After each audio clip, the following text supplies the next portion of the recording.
un individu a été écroué vendredi. Il aurait abusé d'une femme qui se baignait à Palavas-les-Flots, Hérault. Que s'est-il passé sur la plage de Palavas-les-Flots, mercredi 8 juillet, entre un jeune touriste de 23 ans originaire de Poissy, 91, et une vacancière de 37 ans demeurant en Haute-Saône? Cette dernière a déposé plainte pour viol, affirmant avoir été abusée sexuellement dans l'eau. Et le Francilien a été mis en examen vendredi soir pour viol et placé en détention provisoire par le juge des libertés, comme l'a demandé le parquet et le juge d'instruction.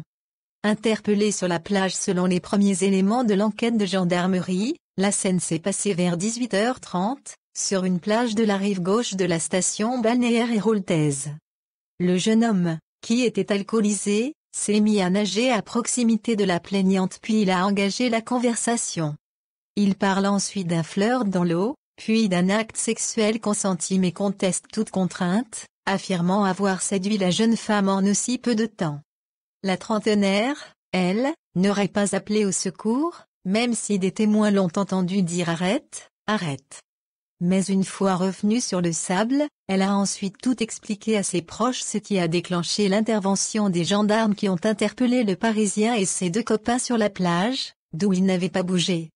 Si certains enquêteurs restent circonspects face au comportement de la plaignante, celle-ci a maintenu formellement ses accusations. Elle n'en demeure pas, elle décrit précisément un viol et lui a dit qu'il n'a pas compris qu'elle se débattait, avance une source judiciaire. Ce dossier est loin d'être évident, la qualification de viol pouvant être discutée, réagit Maître Sauvage, l'avocate du mis en cause.